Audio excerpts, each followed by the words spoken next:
Hello students. So in today's video we will study fifth chapter of microeconomics of plus one. Okay, so as you all know that we have completed our fourth chapter of microeconomics and now we will proceed to the fifth one. Okay, so this is the fifth chapter, theory of demand. ठीक है, तो सबसे पहले हम शुरू करते हैं concept of demand के। डिमांड का मतलब क्या होता है? ठीक है, देखिए स्टूडेंट्स, एक इकोनॉमिक्स के अंदर जो सबसे इम्पोर्टेंट टॉपिक रहता है, जिसकी इम्पोर्टेंस सबसे ज़्यादा है, एक ऐसा टॉपिक वो डिमांड का ही है। ठीक है, डिमांड को समझ लेना बहुत ही इम्पोर्टेंट हो जाता है माइक्रो इकोनॉमिक्स की थ्योरी के लिए। तो सबसे पहले हम पढ़ते हैं कि कंसेप्ट ऑफ डिमांड होता क्या है। देखिए, डिमांड डिमांड में और डिज़ायर में सबसे पहले एक बहुत बेसिक अंतर डिफरेंस होता है। ठीक है, वो डिफरेंस ये होता है कि डिज़ायर का मतलब, सपोज़ कीजिए कोई भी एक पर्सन है, वो कोई भी कमोडिटी परचेज़ करना चाहता है। सपोज़ उसे टीवी खरीदना है। ठीक है, तो सिर्फ उसे टीवी खरीदना है, ये सिर्फ एक डिज़ायर है।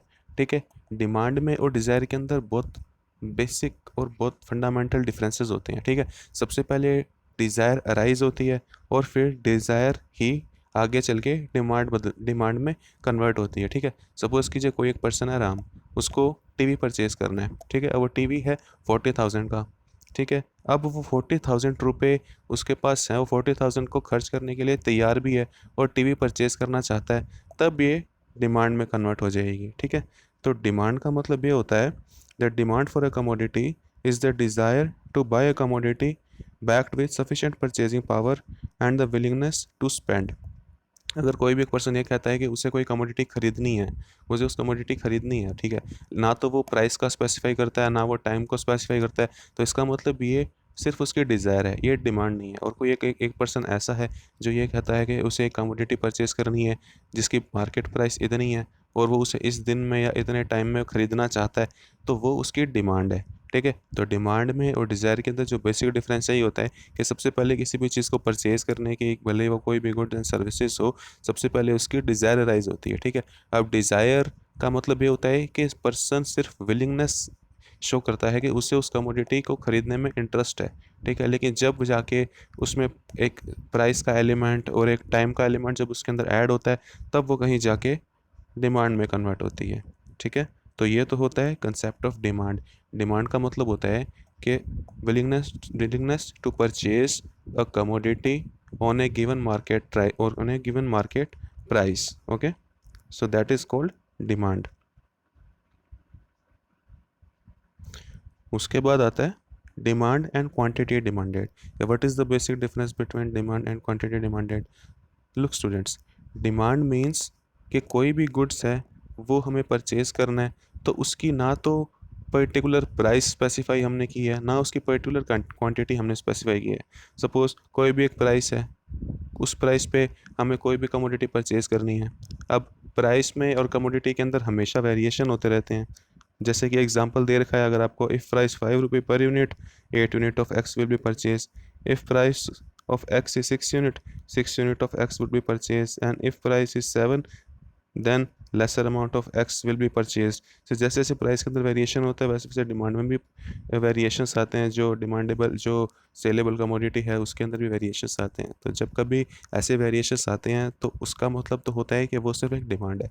लेकिन जब डिमांड के आगे एक वर्ड जुड़ जाता है quantity demanded, then it means कि स्पेसिफिक क्वांटिटी और स्पेसिफिक परचेज प्राइस, ये दोनों यहाँ पे स्पेसिफाई कर दिए जाते हैं। ठीक है, quantity demanded refers to a specific quantity to be purchase against a specific price of the commodity. ठीक है, कि एक स्पेसिफिक प्राइस है, कोई भी एक पर्सन है, उसे कुछ गुड्स खरीदने हैं, तो उसकी कितनी क्वांटिटी उसे परचेज करनी है और उसे कितने प्राइस पे वो कमोडिटी परचेज करनी है, ये दोनों जब स्पेसिफाई हो जाते हैं तब वो कहलाता है क्वांटिटी डिमांडेड। ठीक है, so thus quantity demanded of commodity x refers to 8 unit of x if px happens to be 6 per unit। ठीक है, जैसे उसकी परचेजिंग यूनिट्स और उसकी परचेज प्राइस दोनों स्पेसिफाई हो जाती है, सो that is called quantity demanded. ठीक है, now there is important definition which is given in dialog box इसे भी स्टडी कर लेते हैं। Demand refer to the different possible quantities of a commodity that a consumer is ready to buy at different possible price of that commodity. उसकी quantity भी different different है और उसकी प्राइस भी डिफरेंट डिफरेंट है, लेकिन quantity demanded refers to a specific quantity to be purchase against the specific price of the commodity. कि यहाँ पे क्वांटिटी डिमांडेड का मतलब एक स्पेसिफिक क्वांटिटी उसे परचेज करनी है एक स्पेसिफिक प्राइस पे। तो यहाँ पे जो प्राइस है और जो डिमांड है वो दोनों ही स्पेसिफाइड हैं। So this is called quantity demanded. फिर आता है हमारे पास सेकंड पॉइंट, डिमांड शेड्यूल। कि what is the meaning of demand schedule? First is individual demand schedule and second and market demand schedule. Look students, कोई एक person है, उसे एक कमोडिटी अलग अलग प्राइस पे कितने कितनी वो परचेज करना चाहता है। ठीक है, एक इंडिविजुअल पर्सन का प्राइस में चेंज होने पे डिमांड में क्या चेंज आता है, इसके बिहेवियर को जब हम टेबल से शो करते हैं then that is called individual demand schedule. ठीक है, जैसा कि इस टेबल के अंदर दे रखा है कि प्राइस ऑफ एक्स अगर 1 रुपी है तो क्वांटिटी डिमांडेड होगी 4। अगर प्राइस 2 रुपये हो जाती है तो क्वांटिटी डिमांडेड 3 हो जाएगी। अगर प्राइस 3 हो जाएगी तो क्वांटिटी डिमांडेड 2 हो जाएगी। और अगर प्राइस 4 रुपये पर यूनिट हो जाएगी तो क्वांटिटी डिमांडेड 1 हो जाएगी। ठीक है, तो डिफरेंट डिफरेंट प्राइस पे कंज्यूमर उस कमोडिटी के डिफरेंट डिफरेंट क्वांटिटी डिमांडेड को परचेज करे। इसके डिफरेंट डिफरेंट कॉम्बिनेशन जो होंगे उसको जब हम टेबल में शो कर देंगे so and that is called individual demand schedule. ठीक है, वो होगा मेरा इंडिविजुअल डिमांड शेड्यूल। ठीक है,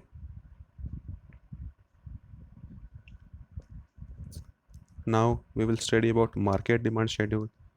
What is the market demand schedule? Market demand schedule का मतलब होता है स्टूडेंट्स कि एक इकोनॉमी के अंदर जितने भी लोग हैं वो सभी लोग कोई भी पर्टिकुलर कमोडिटी है उसके प्राइस में चेंज आने पे कैसे कैसे उस कमोडिटी को परचेज करेंगे, कैसे कैसे उसके डिमांड मार्केट में रखेंगे। उस सब को जब सभी पर्सन्स एक इकोनॉमी में हैं उन सबको जब जोड़ देंगे तो उनके कॉम्बिनेशन से जो मेरा शेड्यूल बनेगा वो होगा market demand schedule. Market demand schedule means कि एक कमोडिटी के अंदर कोई भी एक प्राइस है और वो प्राइस एक कमोडिटी की है। अब जैसे जैसे प्राइस चेंज होती है वैसे वैसे उस कमोडिटी की क्वांटिटी डिमांडेड भी तो चेंज होगी ना। तो हर पर्सन का इंडिविजुअल डिमांड शेड्यूल जब हम अमलगमेट कर देंगे, जब हम उसको कंबाइन कर देंगे, उसका समेशन कर देंगे, तब हमारे पास जो शेड्यूल आएगा वो होगा मार्केट डिमांड शेड्यूल। सपोज़ कीजिए इस एग्जांपल के अंदर दो कंज्यूमर हैं, एक तो कंज्यूमर ए है और एक कंज्यूमर बी है। अब प्राइस जब 1 रुपये पर यूनिट है तो ए कंज्यूमर तो 4 यूनिट परचेज करता है और बी कंज्यूमर 5 यूनिट परचेज करता है। जब प्राइस 2 होती है तो ए कंज्यूमर 3 यूनिट परचेज करता है और बी कंज्यूमर 4 यूनिट परचेज करता है। जब एक्स की प्राइस 3 रुपये पर यूनिट हो जाती है तो कंज्यूमर ए जो है वो तो 2 यूनिट परचेज करता है और कंज्यूमर बी जो है वो 3 यूनिट परचेज करता है। जब एक्स की प्राइस 4 रुपये होती है तो कंज्यूमर ए है वो तो 1 यूनिट परचेज करता है और कंज्यूमर बी जो है वो 2 यूनिट परचेज करता है। तो ऐसे करके प्राइस में चेंज आने की वजह से अगर एक इकोनॉमी में दो कंज्यूमर हैं उन दो कंज्यूमर का क्या बिहेवियर रहता है प्राइस के चेंज होने पे, जब उन सबको समेशन कर देंगे तो हमारा मार्केट डिमांड शेड्यूल आ जाएगा। ठीक है, so that is called market demand schedule. Now we will study about इनकी पर्टिकुलर डेफिनेशंस भी देख लेते हैं। डेफिनेशंस दे रखी है, इंडिविजुअल डिमांड और individual demand schedule is a table showing different quantities of a commodity that one particular buyer consumer in the market is ready to buy at different possible price of the commodity at a point of time. ठीक है, ये सिर्फ एक particular individual buyer या एक individual consumer से related होता है। वहीं मार्केट डिमांड और market demand schedule is a table showing different quantities of a commodity that all the buyers consumers in the market are ready to buy at different possible price of the commodity at a point of time. यहाँ पे economy में जितने भी अलग अलग consumers हैं उन सब कंज्यूमर्स को जब उनका सम कर देंगे, उनकी क्वांटिटी डिमांडेड को जोड़ देंगे तो हमारे पास मार्केट डिमांड शेड्यूल आ जाएगा। Okay, the inverse relationship between on price of the commodity and quantity demanded holds good both in case of individual demand schedule and market demand schedule. ठीक है, ये inverse relationship जो होता है price और demand में ये इसका मतलब ये होता है कि जैसे जैसे प्राइस इंक्रीज़ होती है किसी कमोडिटी की, उसकी क्वांटिटी डिमांडेड जो है वो डिक्रीज़ होती है, क्योंकि प्राइस अगर इंक्रीज़ हो जाएगी तो क्वांटिटी डिमांडेड उसकी डिक्रीज़ हो जाएगी, और अगर उसकी प्राइस डिक्रीज़ हो जाएगी तो उसकी क्वांटिटी डिमांडेड जो है वो इंक्रीज़ हो जाएगी। तो क्वांटिटी डिमांडेड में और प्राइस में हमेशा ही इन्वर्स रिलेशन रहता है, that is called law of demand. Now we will study third point, demand curve and its slope. कि डिमांड कर्व क्या होता है और डिमांड कर्व का स्लोप कैसे डिराइव किया जाता है। ठीक है, so demand curve is a graphical presentation of demand schedule expressing the relationship between different quantities of a commodity at different possible price। ठीक है, सपोज कीजिए सबसे पहले इंडिविजुअल डिमांड कर्व बनता है। इंडिविजुअल डिमांड कर्व कैसे बनता है, एक इंडिविजुअल जो है वो कोई एक पर्टिकुलर कमोडिटी परचेज करना चाहता है। अब उस पर्टिकुलर कमोडिटी के प्राइस में जैसे जैसे वेरिएशन आएंगे वैसे वैसे उसकी क्वांटिटी डिमांडेड में भी वेरिएशन आएंगे। अगर उस पर्टिकुलर कमोडिटी की प्राइस जो है वो इंक्रीज़ हो जाती है तो उसकी जो डिमांड है, उसकी जो क्वांटिटी डिमांडेड है वो डिक्रीज़ हो जाएगी, और अगर उसकी प्राइस जो है वो डिक्रीज़ हो जाएगी तो साइमल्टेनियसली उसके अगेंस्ट उसकी जो क्वांटिटी डिमांडेड है वो इंक्रीज़ हो जाएगी।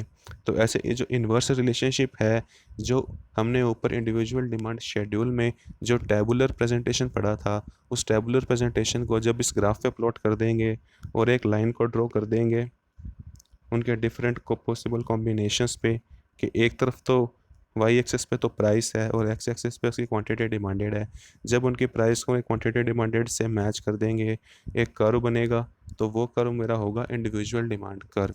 Individual demand curve shows the inverse relationship between price and quantity demanded at a point of time। ठीक है, अब इस डायग्राम में क्या शो होता है, अगर प्राइस 4 रुपये पर यूनिट है तो कंज्यूमर एक यूनिट परचेज करेगा।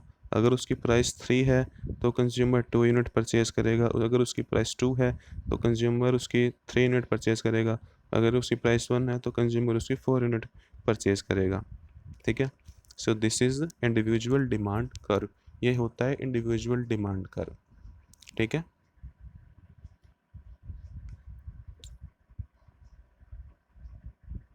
अब आता है स्टूडेंट्स मार्केट डिमांड कर्व। कि मार्केट डिमांड कर्व क्या होता है। ठीक है, जैसे एक इंडिविजुअल डिमांड कर्व बनता है, एक इकोनॉमी के अंदर मान लीजिए 2 कंज्यूमर्स हैं। अब उन दोनों कंज्यूमर्स का जो डिफरेंट डिफरेंट डिमांड कर्व बनेगा, उनके डिफरेंट डिफरेंट डिमांड शेड्यूल से सबसे पहले तो बनता है डिमांड शेड्यूल। उस डिमांड शेड्यूल को जो टेबुलर प्रेजेंटेशन है उसको जब ग्राफ पे प्लॉट करते हैं तो ग्राफिकल प्रेजेंटेशन बनता है जिसका नाम होता है इंडिविजुअल डिमांड कर्व। अब एक इकोनॉमी में जितने भी इंडिविजुअल डिमांड कर्व होंगे उन सबको जब ऐड कर देंगे तो मेरे पास आएगा market demand schedule, market demand curve sorry. ठीक है, अब ए की जो डिमांड कर्व है वो ऐसा था, इसी तरह से हमने बी का डिमांड कर्व बना लिया। जब इन दोनों का समेशन कर देंगे तो हमारे पास मार्केट डिमांड कर्व आ जाएगा। ठीक है, मार्केट डिमांड कर्व कैसे आएगा, देखिए मैक्सिमम प्राइस जो है वो दोनों में ही 4 है, तो वाई एक्सेस पे प्राइस जो है वो 1 2 3 4 तो इक्वली आ गई। अब कंज्यूमर ए जो है वो 4 रुपये पे 1 यूनिट परचेज़ करता है, और वहीं जो कंज्यूमर बी है वो 4 यूनिट पे 2 कमोडिटी परचेज़ करता है, तो 1 और 2 3 हो जाएगा। तो जो पहले 4 रुपये पे जो मार्केट में डिमांड होगी मेरी वो 3 यूनिट होंगी, यानी कि इफ़ प्राइस इज़ 4 रुपये पर unit then consumer will purchase 3 units of that commodity. वैसे ही इन दोनों की जितनी भी क्वांटिटीज़ हैं, क्वांटिटीज़ को ऐड करके जब ग्राफ पे प्लॉट करेंगे तब मेरा मार्केट डिमांड कर्व आ जाएगा। ठीक है, that is called market demand curve. ठीक है स्टूडेंट्स, तो ये होता है मेरा मार्केट डिमांड कर्व। अब आता है स्लोप ऑफ डिमांड कर्व। ठीक है, so demand curve normally slopes downward indicating negative relationship between price of a commodity and it's quantity demanded. Demand curve का जो स्लोप है वो हमेशा डाउनवर्ड स्लोप होता है और हमेशा नेगेटिव स्लो ही रिप्रेजेंट करता है, कि प्राइस के अंदर और क्वांटिटी डिमांडेड के अंदर हमेशा जो स्लोप्स रहता है वो हमेशा नेगेटिव स्लोप रहता है। अब स्लोप नेगेटिव इसलिए रहता है क्योंकि प्राइस में और क्वांटिटी डिमांडेड में जो रिलेशन होता है, सॉरी, प्राइस में और क्वांटिटी डिमांडेड में जो हमेशा रिलेशन होता है वो हमेशा नेगेटिव रिलेशन होता है। अगर प्राइस इंक्रीज होती है तो क्वांटिटी डिमांडेड मेरी डिक्रीज होगी, और अगर प्राइस मेरी डिक्रीज होगी तो मेरी क्वांटिटी डिमांडेड इंक्रीज होगी, ठीक है। So the inverse relationship between demand, quantity demanded and price, that's why the slope of demand curve is negative. अब इसका जो स्लोप है ये नेगेटिव है, left to right downward sloping है। यही एक तरफ प्राइस और एक तरफ जो क्वांटिटी डिमांडेड है इसको इन्वर्स रिलेशनशिप शो करता है, ठीक है। तो slope of demand curve is delta P upon delta Q. Quantity में चेंज आने से प्राइस में कितना चेंज, प्राइस में चेंज आने की वजह से क्वांटिटी में कितना चेंज आता है, ये मेरा होता है स्लोप ऑफ डिमांड कर्व, ठीक है। तो ये था मेरा 5th चैप्टर माइक्रो इकोनॉमिक्स का फर्स्ट पार्ट।